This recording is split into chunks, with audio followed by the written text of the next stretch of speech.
Christmas was supposed to be just another night with family, but it became the moment everything I knew was shattered. My name is Thatcher Ellery. I'm 31, quiet by nature, a blockchain developer living in the shadows of a family that looked right through me.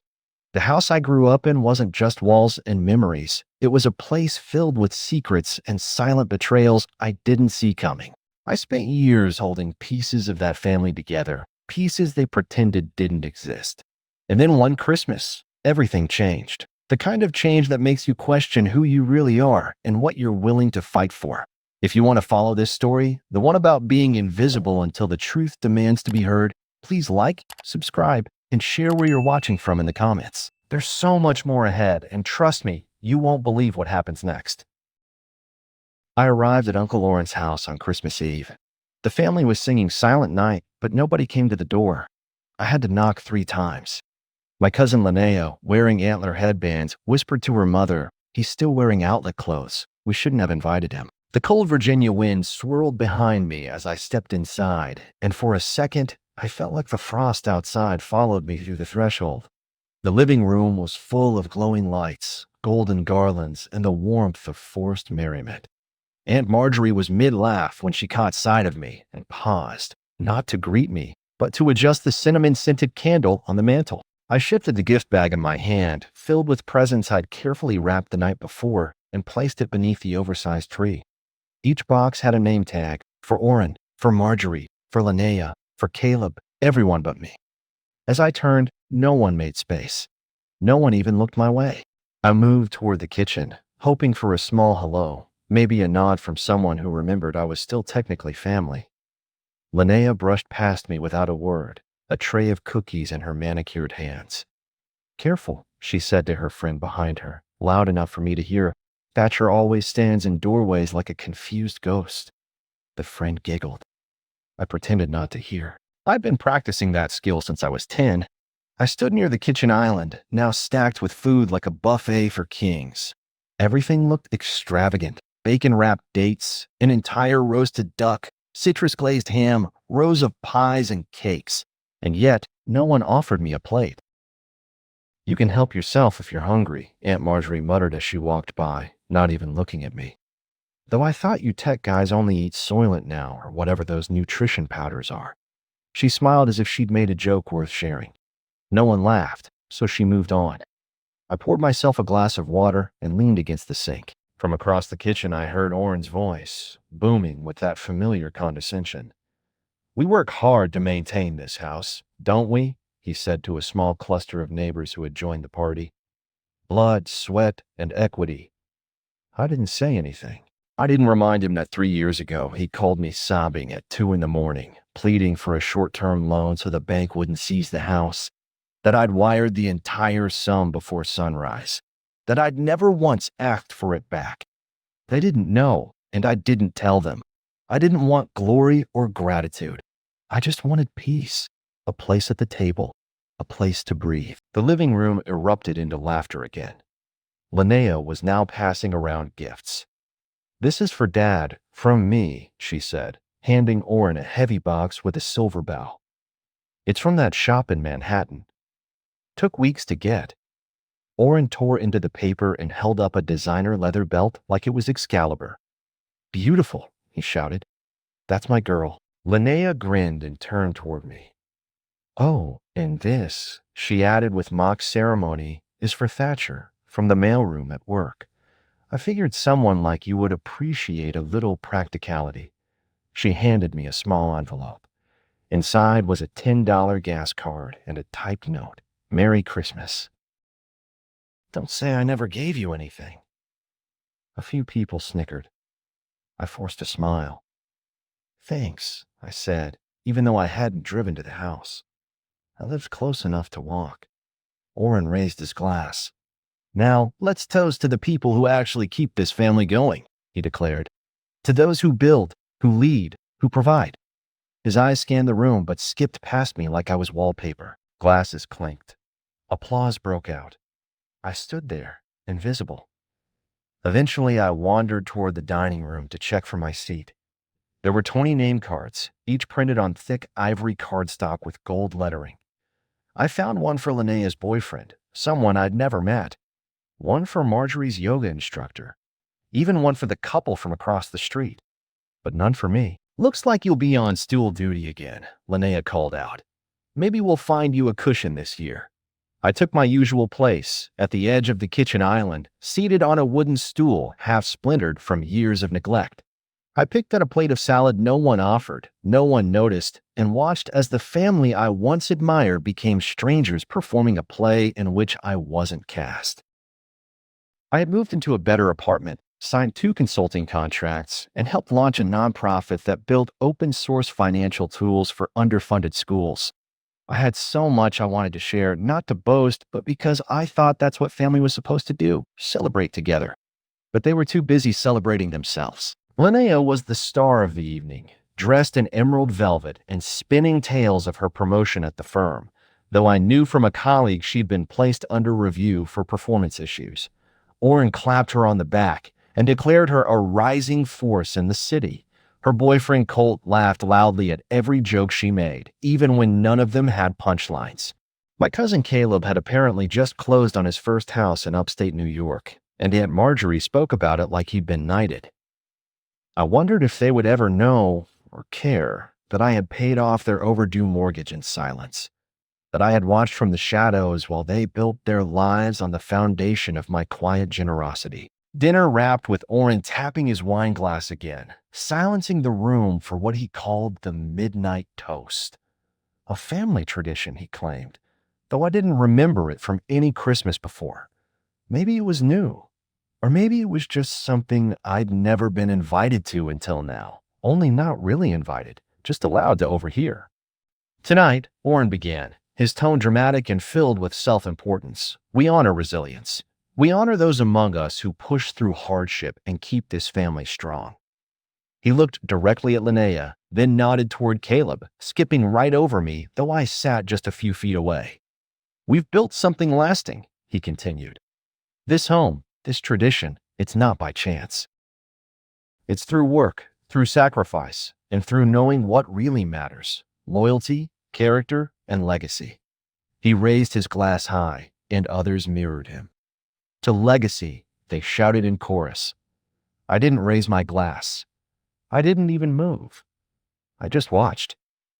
The irony was thick enough to choke on. The legacy he spoke of was mine too. Only I had never been offered a place at its table. After the toasts, Linnea grabbed the speaker and queued up a playlist that filled the room with trendy remixes of classic carols. She began dancing in the center of the living room, dragging Colt with her. Caleb joined in. A makeshift dance circle formed, and I watched the lights from the tree reflect off the wine glasses and sequin dresses. For a moment, I considered leaving, just slipping out, walking back through the snow, and pretending this night never happened. But something stopped me. Maybe it was pride. Maybe it was the small voice inside that whispered, "Not yet." Instead, I stood, picked up my plate, and began collecting stray glasses and napkins from the coffee table. At least I could clean. At least I could do something. "Oh, look," Linnea called out over the music. "Thatcher's finally found his calling." Kitchen staff. Laughter erupted again. Even Aunt Marjorie chuckled this time. Oren didn't stop them. He didn't even pretend to be embarrassed. He just turned away and started talking to one of the neighbors about real estate values. I took the dishes into the kitchen, washed them silently, and listened to the muffled noise from the living room. Every splash of water against porcelain felt like punctuation, a comma between memories of kindness and their sharp, current absence. When I returned, no one had noticed I was gone. The party had moved to gifts again. Oren was opening a box from Caleb, a custom engraved watch. He beamed. "Now this," he said, "is a gift with meaning." I watched as gift after gift was unwrapped, each followed by clapping, praise, and carefully curated expressions of appreciation. Finally, someone pointed to the pile of presents I'd placed under the tree hours ago. "Who are these from?" Linnea asked, puzzled. "They look unbranded." "They're from Thatcher," Marjorie said, clearly surprised. "Oh, well, that's sweet." Linnea picked up one addressed to her. peeled back the paper, and revealed a rare, imported perfume I had spent 3 hours researching to find. She turned the bottle in her hands and smiled without warmth. Thanks, cousin. Very utilitarian. She set it aside and moved on. I stood there, holding the edge of the countertop, my knuckles whitening as the weight of their words dug in. Oren had disappeared into his study with Caleb and two other men from the neighborhood, the door only half closed, their voices muffled but full of confidence.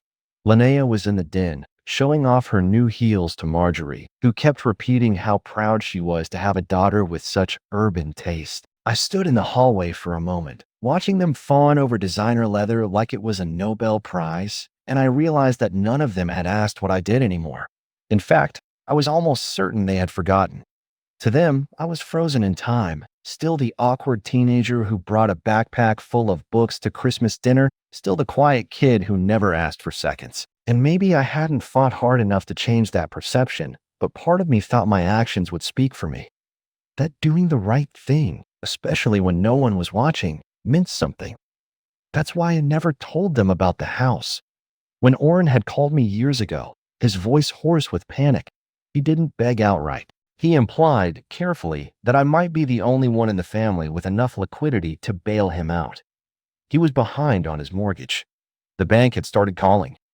He needed help just until his next investment matured. I didn't hesitate. I transferred the money the same day, no conditions, no contracts. But I did make one request, a quiet one. I asked him to keep it between us. Not because I was ashamed, but because I didn't want to humiliate him. I wanted to protect his pride. That had been my mistake. Because now, in the same house I'd kept afloat, I was being treated like a temp caterer who'd overstayed his shift. At around 1 a.m., I found myself alone in the living room. The lights on the tree blinked softly, the fire in the hearth had dwindled to glowing embers, and the last of the eggnog had separated in its bowl. My gifts still sat beneath the tree, opened but untouched, abandoned like disposable tokens. I picked one up at random, a small square box I had wrapped for Aunt Marjorie. Inside was a pair of antique silver earrings I found at a curated estate auction online, matching a pair she had once lost at a New Year's party 2 decades ago. She had mentioned them once, drunkenly, when I was 17. I remembered. Apparently, she didn't. The box was half opened, the earrings still nestled in their velvet case, unopened. She had moved on to the larger, flashier boxes. I took a deep breath and sat on the couch, staring at the tree, at the piles of empty boxes that littered the floor like discarded theater props. The lights blinked. My phone buzzed in my pocket. A message from Martin, my business partner. "Merry Christmas, brother." The transfer cleared. "You're officially a majority owner now." I smiled, but it didn't reach my eyes. I had built something real this year. I had worked through weekends, survived a market crash, and invested wisely in the blockchain firm we'd launched 5 years ago. Now it was thriving. I could buy 5 houses like this one if I wanted to. But the people I had wanted to celebrate with didn't even know. Worse, they didn't care. The front door creaked, and Oren walked in, a bottle of whiskey in one hand and a half-finished cigar in the other. He looked at me, clearly surprised I was still here. "Thatcher," he said slowly, like recalling a name from a forgotten dream. "You still around?" I nodded. "Just cleaning up a bit." He sat down heavily in the armchair across from me, sighing. "Hell of a night," he muttered, pouring himself another drink. "You see that watch Caleb got me?" I nodded again. "Yeah. Looked expensive." "He's doing well," Oren said proudly. "Made a solid investment. Good head on his shoulders." I wanted to ask if he remembered the investment I made into this very house, but I bit my tongue. Instead, I reached into my coat pocket and pulled out an envelope. I had brought it with me just in case, the original bank statement and transaction confirmation from 3 years ago. I held it out to him. He raised an eyebrow. "What's this?" "Proof," I said quietly. "Of the mortgage payment. In case you forgot who covered it." Oren blinked. He looked down at the envelope and back at me. "Why are you bringing this up now?" "Because I sat here all night," I said, my voice still calm, "and listened to you tell everyone how you built this legacy. And I just wanted you to remember that you didn't do it alone. He didn't take the envelope. He leaned back, his face unreadable. You said you didn't want credit. I didn't, I replied. I wanted respect. I wanted acknowledgement. But I see now that silence only taught you how to forget. My thoughts circled like crows. I had finally confronted Oren, and he walked away without so much as an acknowledgement. I had stayed, hoping for some kind of reconciliation, but even in silence, I could feel the distance between us growing wider than the snowfall outside. Around 7, I got up, showered in lukewarm water, and dressed in the same clothes from the night before. No one had left me anything to wear, no towel, no toiletries, just a bed with thin sheets and a single pillow that smelled like the closet. I folded the blanket, made the bed, and walked downstairs to the kitchen, where I found Linnea already sipping coffee at the table. She looked up, her expression blank. "You're still here?" she asked, not hiding the irritation in her voice. "Morning to you too," I replied evenly. She rolled her eyes. "Dad said you were probably gone." "Guess not." I poured myself a cup of coffee and leaned against the counter, trying to ignore the knot forming in my stomach. "Did he say anything about last night?" I asked, though I knew the answer. Linnea shrugged. "He said you were being dramatic, that you were trying to make Christmas about you." She said it like it was a reasonable accusation, like wanting to be acknowledged for saving someone's home was petty. I didn't reply. What was there to say? Anything I could say would sound like a plea for validation, and I was done begging for scraps of dignity from people who saw my presence as an inconvenience. The rest of the house began to wake up, the clatter of footsteps and low voices filling the air as others trickled into the kitchen. Caleb walked in wearing a robe, hair tousled, and made a show of stretching like he just completed a marathon in his dreams. "Coffee?" he asked no one, reaching past me without so much as a nod. I stepped aside. Oren entered moments later, still in his dress shirt from the night before, only now unbuttoned at the collar and wrinkled like he'd slept in it. He didn't look at me. He walked straight to the fridge, grabbed a container of leftovers, and began microwaving it. Marjorie followed close behind, tying her robe at the waist and muttering something about picking up more cranberry sauce. Not a single person said good morning. Not a single person mentioned the envelope or the confrontation. It was as if none of it had happened. "We should do a group photo," Linnea announced suddenly, her voice louder now. "One for the Christmas album." Everyone murmured in agreement. "Let's do it in front of the tree," Marjorie said. "The lighting's perfect in the morning." People shuffled into the living room, brushing past me like I was furniture. I watched as they assembled, Oren in the center, arms around Linnea and Caleb, Marjorie standing beside him, beaming like the queen of a holiday kingdom. Even Colt, Linnea's boyfriend, was invited to kneel beside the kids for the front row. No one looked in my direction. "Thatcher, could you take the photo?" Marjorie called over her shoulder, already handing me a phone without waiting for an answer. I held the device in my hand, stunned by the casual cruelty. They didn't want me in the picture. They wanted me to capture it. I took the phone, held it up, and stared at the smiling faces on the screen. They looked perfect, like a Hallmark family. Like everything they wanted to believe about themselves. "Say legacy," I muttered under my breath. "Legacy," they shouted in unison. I snapped the photo, heart pounding in my chest. I handed the phone back without a word and walked out of the room, not trusting myself to speak. I stood on the porch, the cold air slapping my face, and stared at the white-covered lawn. Everything around me was still. The kind of silence that only comes after a storm that no one admits happened. Behind me, I heard the door open. Oren stepped out. "You're leaving?" he asked. I turned to him slowly. "Should I stay?" He looked at me, expression unreadable. "I think it's best. You've made your point." "What point is that?" I asked, keeping my tone even. "That I exist?" He rubbed his hands together. "You know, this isn't how family works. Throwing things in people's faces. Making a scene." "You mean telling the truth?" I asked. "You didn't want the truth. You wanted my silence. Just like always." He sighed. You're twisting this. You gave me the money because you wanted to. No one asked you to. I felt my jaw tighten. You did ask me, Oren. You called me in the middle of the night. You said you were desperate. I didn't want anything back. I still don't. But I won't be erased anymore. He looked at me like he didn't recognize me, like I was some stranger speaking in riddles. Well, he said after a moment, if you're going to keep stirring things up, maybe it's best if you go. We don't need that kind of energy right now. Energy, I repeated, almost laughing. You mean honesty? Each step I took down the driveway felt like walking deeper into some symbolic threshold, leaving behind not just a place, but an entire illusion I had clung to far too long. I didn't have a plan for where to go. I'd walked to the house the night before to clear my head, thinking a snowy walk might center me before enduring another family gathering. Now, walking away through a blizzard of emotional debris, I realized how foolish it had been to hope that this year might be different. I shoved my hands deeper into my coat pockets, and that's when I felt it, the edge of the envelope I had meant to leave in the living room after Oren walked away. I pulled it out. The paper was slightly creased now, but the bank statement and wire transfer confirmation inside were still dry. I stared at it, the snow flurrying around me.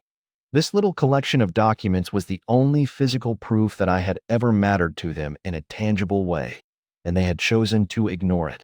Not even to argue its legitimacy, just to erase it through silence. I gritted my teeth and kept walking, the icy wind cutting across my face with surgical precision. I walked until I found a bench beneath a skeletal tree, its branches bare, covered in snow like bones rising from the earth. I sat down, not caring about the cold seeping through my pants. I needed stillness. I needed a moment to breathe without the weight of pretense. I pulled my phone from my pocket and stared at the lock screen. A photo from 5 years ago, me and my grandmother on this very porch before she passed. Her hand was on my shoulder, her eyes filled with that quiet strength she always carried. She had been the only one in the family who ever saw me, not for what I did, or what I failed to become in their eyes, but for who I was. She had listened when I told her about my work. She had asked questions about my coding, even though she didn't understand a word of it. She had once said, "You build things I can't see, but I know they matter." I hadn't realized until now how much of my loyalty to this family had been rooted in her presence. Without her, the entire structure had collapsed. I tapped the photo gently, then looked out over the snowy street. Cars passed by, people in scarves and hats carried gift bags and boxes, all heading to places where they were presumably welcome. I felt like a ghost among them, somewhere between reality and memory, stuck in a limbo of what could have been. I sat for another 10 minutes, maybe 20, letting the cold numb my fingers before I stood and made my way back through the neighborhood. I wasn't going back to the house. That part of the story was over. But something pulled me toward the hill just behind the property, the one that led to the woods where I used to play as a child. I hadn't been there in years, but my feet remembered the path. As I walked the trail, flanked by trees dusted in white, I thought about all the winters we'd spent out here. Me, Linnea, Caleb, sledding down the slope, building snow forts, daring each other to go further into the woods than the last. Those were the days before ambition poisoned everything. Before Oren turned family into a currency and affection into a competition. I reached the clearing at the top of the hill and saw the old bench where my grandmother used to sit with a thermos of hot cocoa, watching us run and fall and laugh. I sat down again, this time willingly embracing the cold. I opened the envelope, pulled out the documents, and read them again, not to remind myself, but to burn them into my memory. This had happened. I had helped. I had mattered, even if they pretended otherwise. I didn't need them to say thank you anymore. I just needed to stop denying my own reality. The snow was falling harder now, thick flakes blanketing everything around me. The world felt quiet, suspended in a kind of sacred stillness.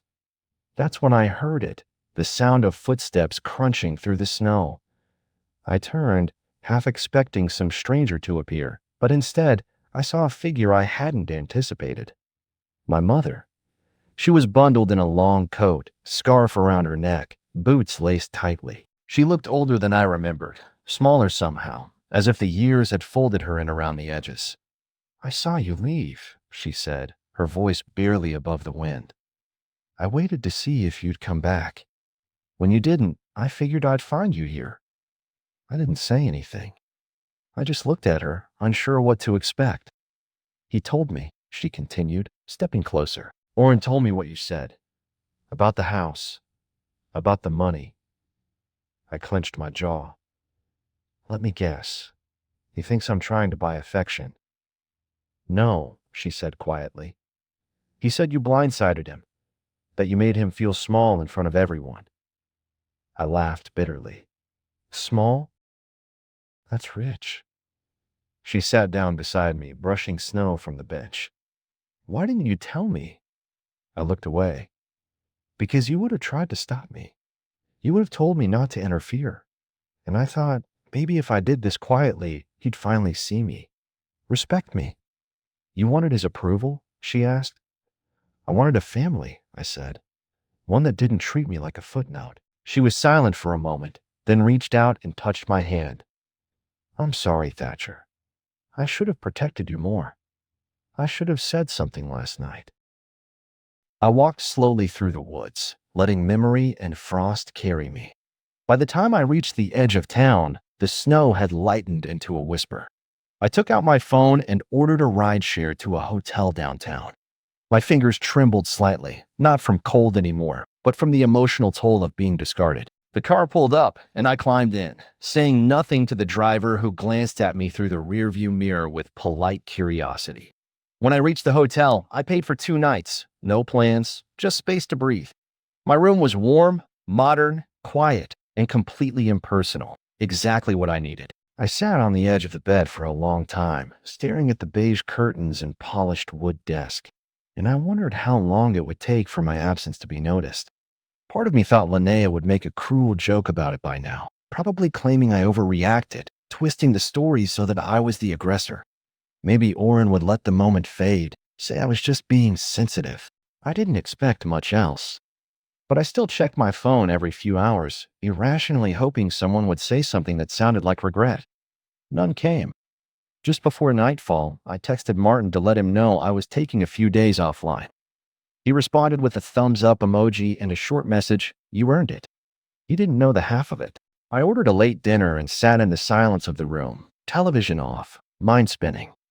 I thought about the years of family holidays, of showing up early to help set the table, of giving gifts that were thoughtful, even when the ones I received were obligatory at best. I remembered the birthday parties I attended even when I was never invited in return. I remembered the way they smiled in group photos, then cut me out when they posted online. I had always chalked it up to forgetfulness, to unspoken dynamics I couldn't quite name, but now it had a name. It was betrayal. Not dramatic or explosive, but the quiet, constant erosion of dignity. The kind that makes you question your own value until one day you realize you're not part of the picture, you're just the guy holding the camera. The next morning, I woke up to a text from Linnea. It read, "Heard you left." That was childish. This isn't about you. My stomach clenched. There was no apology, no acknowledgement of the years I had given, the money, the time, the silence. Just another reminder that in her mind, I was a disruption to her curated reality. I didn't respond. An hour later, a message came from my mother. I spoke to Oren. He says he'll call you next week. Can we just not ruin the holidays? My jaw tightened. Ruin the holidays? As if the truth were the problem, not the behavior that provoked it. I stared at the screen for a long moment, then turned off my phone and tossed it across the bed. I couldn't do this anymore. I couldn't carry their comfort at the expense of my own clarity.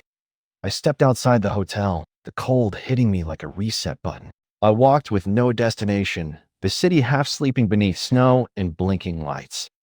At a corner cafe, I spotted someone unexpected, Julia, an old friend from high school who'd gone on to become a journalist. She looked up, recognized me immediately, and waved me over. We talked for nearly an hour, sipping cocoa, sharing stories. When I told her where I had just come from, her eyes narrowed. "You paid for their house?" she asked, stunned. I nodded. "Without telling anyone?" Another nod. "And they kicked you out?" I smiled sadly. "Merry Christmas." She shook her head in disbelief. That's not just cold. That's calculated. Her words cut through the numbness like sunlight. We talked more. I shared my startup success, my future plans, the projects I was most proud of. She listened, genuinely interested. Not once did she talk over me or diminish my accomplishments. When we parted, she gave me a hug and said, "You deserve better people." Her words stayed with me the whole walk back to the hotel. That night, I opened my laptop and began drafting a letter, not for Oren, not for Linnea or my mother, for myself. I wrote out everything: the loan, the family history, the ways I had diminished myself to keep their world spinning. I listed each betrayal, each missed acknowledgement, each time I was left behind while they toasted each other. I didn't hold back, and when I was done, I didn't send it.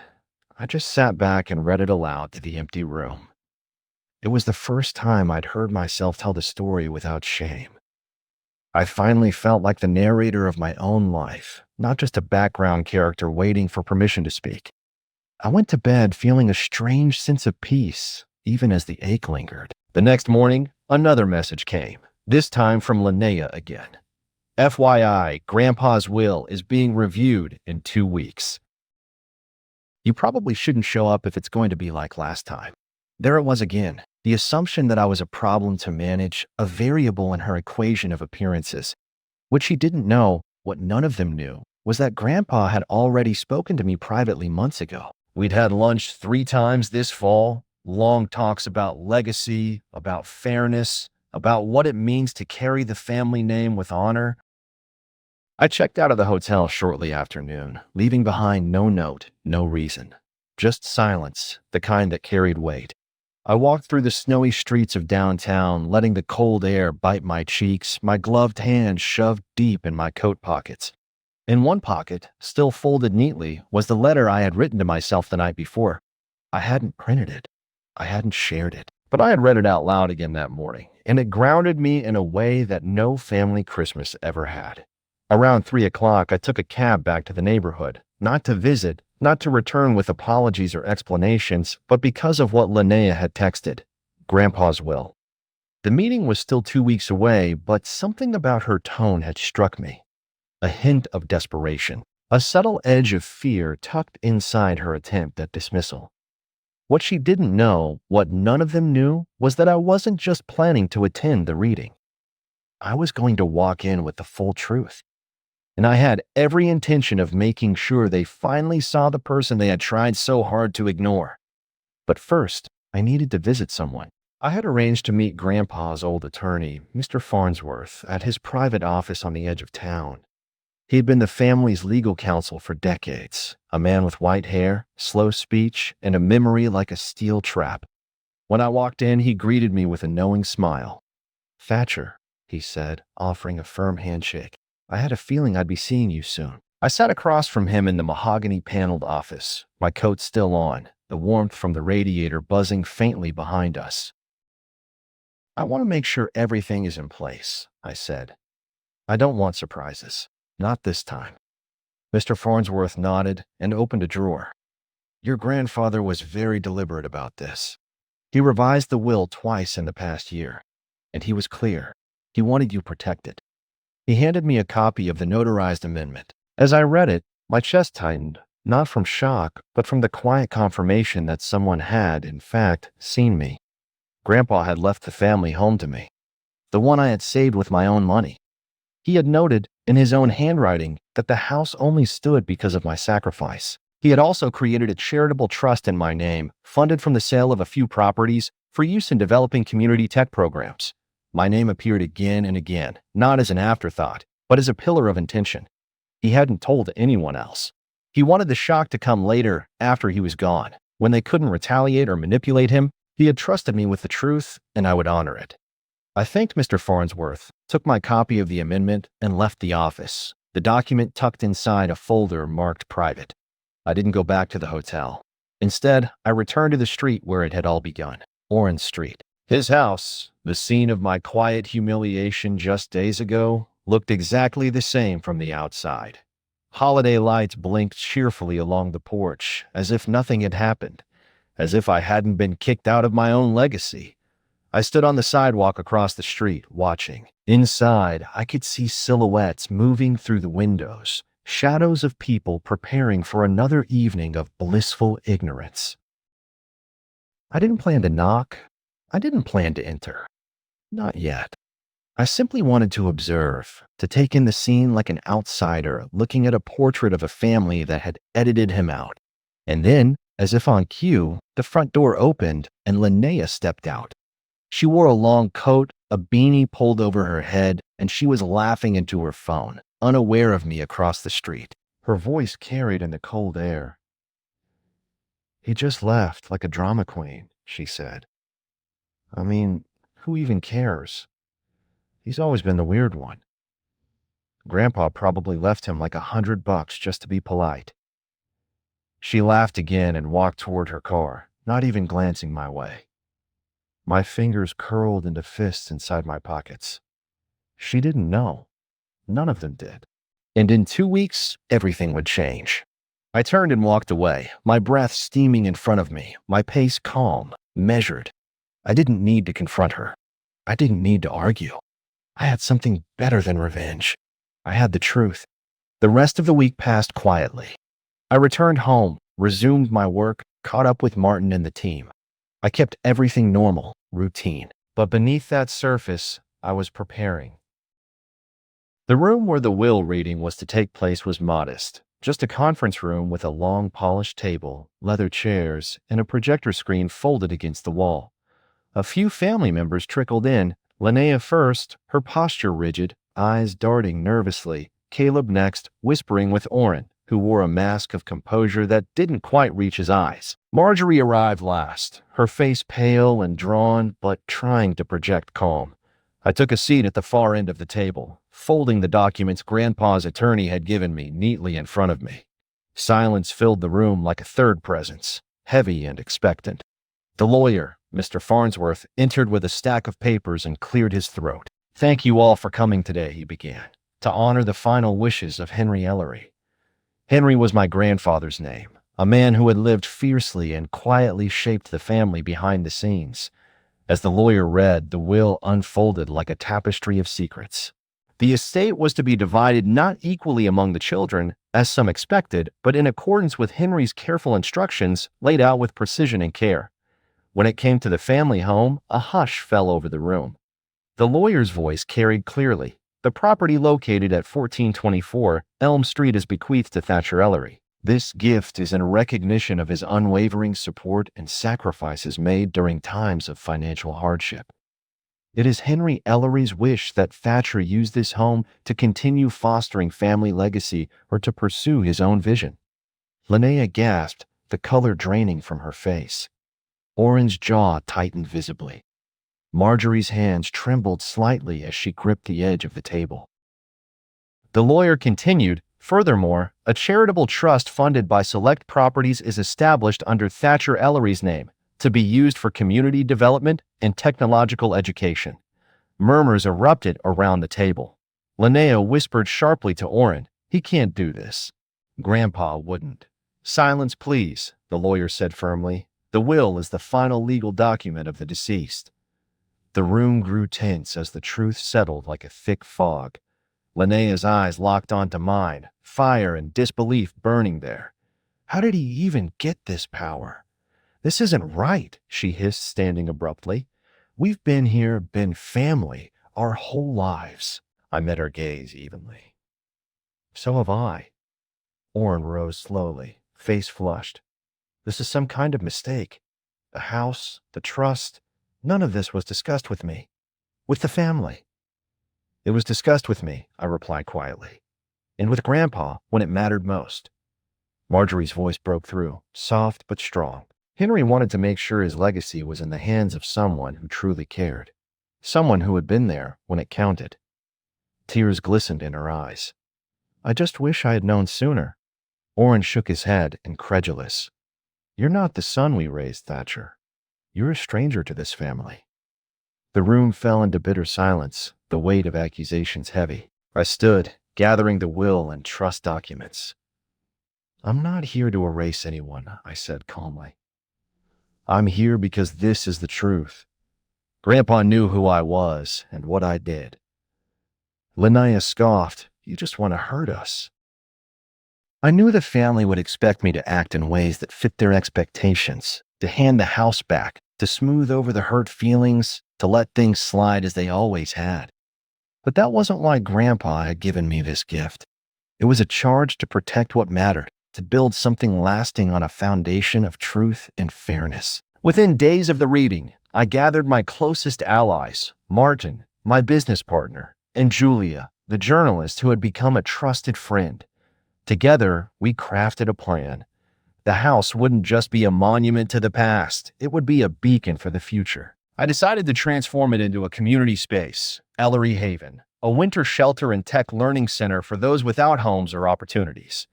The plan was met with surprise, even shock, by those who heard it. Why would someone who had been so excluded from the family want to give back in such a way? But it was the only way I knew how to honor Grandpa's memory and my own values. I sent formal notices to Orrin, Linnea, Caleb, and Marjorie, each carefully worded to explain the change in ownership and the new purpose of the house. I gave them 72 hours to vacate the property, offering assistance in finding alternative accommodations and an invitation to volunteer at Ellery Haven if they chose to be part of something bigger than their grievances. The response was immediate and explosive. Linnea called me, fury lacing her voice. "You can't do this, Thatcher. That house has been in our family forever. You're ruining everything." I replied calmly, "The house is ours now." Grandpa made that clear. "I'm not here to ruin anything, just to make it better." Orrin's reaction was more restrained, but no less firm. "You're making a mistake. We'll challenge this in court." I was prepared for that. The legal documents were airtight, and I had the backing of Grandpa's lawyer. More importantly, I had the truth. Word spread quickly. Neighbors and local media caught wind of the story. Julia wrote a piece about the transformation of the Ellery family home into a shelter and tech center, highlighting the decades of silent sacrifice that Thatcher had endured. The community response was overwhelmingly supportive. People who had never heard my name reached out with offers to volunteer, donate, and help in any way they could. Amid the chaos, I found a strange peace. The family feud, the betrayals, the long nights of loneliness, they all felt distant, like shadows fading with the dawn. One afternoon, Linnea showed up at the house, unannounced. She stood at the gate, arms crossed, eyes wary. "I came to see if you're serious," she said. "About the shelter, about all this." I nodded. "It's real. You're welcome to help." She hesitated, then glanced at the construction crews painting the porch and clearing rooms. "I don't know if I can forgive you," she admitted, "but I don't want to lose what's left of this family either." Over the following weeks, a few family members trickled in, volunteering to help paint walls, organize donations, or teach workshops. It wasn't a full reconciliation, not yet, but it was a start. The house that had once been a battleground of silent resentments and unspoken slights was slowly becoming a place of healing and purpose.